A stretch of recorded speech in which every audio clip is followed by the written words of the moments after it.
la deuxième année de droit. Salut les amis, j'espère que vous allez bien et que cette vidéo vous trouve en bonne forme.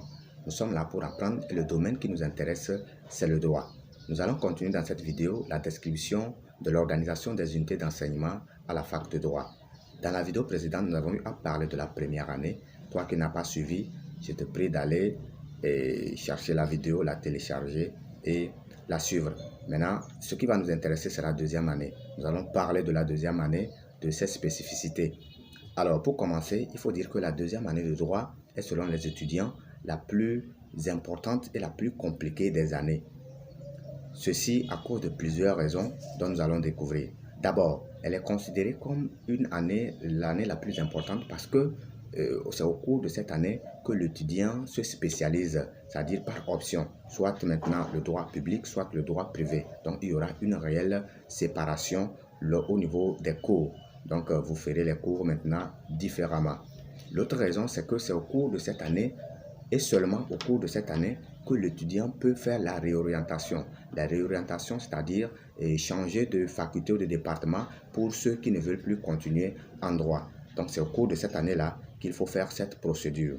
Elle est la plus compliquée à cause de 2 ou 3 raisons qui sont d'abord à cause du volume des cours de cette année.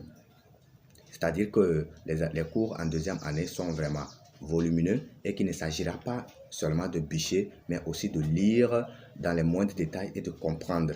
Voilà. L'autre raison, c'est que les étudiants sont souvent contraints de prendre au-delà de 60 crédits. Nous savons généralement que chaque année est divisée en 60 crédits et qu'il faut valider 180 crédits pour avoir la licence. Maintenant, en deuxième année, l'étudiant qui n'a pas pu valider toutes ces matières en première année sera obligé de cumuler les unités d'enseignement de première année et de deuxième année. Donc, ce qui va l'amener à avoir au-delà de 60 crédits qui étaient prévus pour l'année. Et donc, au maximum 70 crédits. Et vous savez qu'avec le volume des crédits des unités d'enseignement, ça ne serait pas facile de pouvoir vite valider.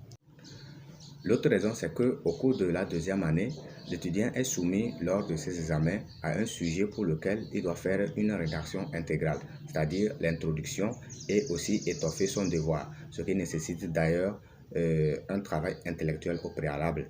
Et ce qui veut dire que les cours ne suffisent pas pour étoffer notre devoir lors de l'examen. Donc, il faut aller à la recherche, il faut lire et il faut aussi s'informer de l'actualité. Ce qui n'est pas souvent le cas en première année où on nous demande de faire juste l'introduction. Il faut noter aussi que la deuxième année est divisée en 2 semestres, le semestre harmattan et le semestre mousson, c'est-à-dire le semestre 3 et le semestre 4. Et c'est vraiment au cours du semestre 4 qu'il y a réelle séparation entre droit public et droit privé. C'est-à-dire que certaines matières sont considérées comme matières complémentaires en droit public et en même temps, ces mêmes matières sont considérées comme matières fondamentales en droit privé. Alors, nous allons nous arrêter ici pour cette vidéo. Si la vidéo t'a plu, n'oublie pas de liker et de t'abonner pour ne pas manquer les prochaines vidéos dans lesquelles nous allons parler de la troisième année et aussi aborder un autre thème. Je vous remercie.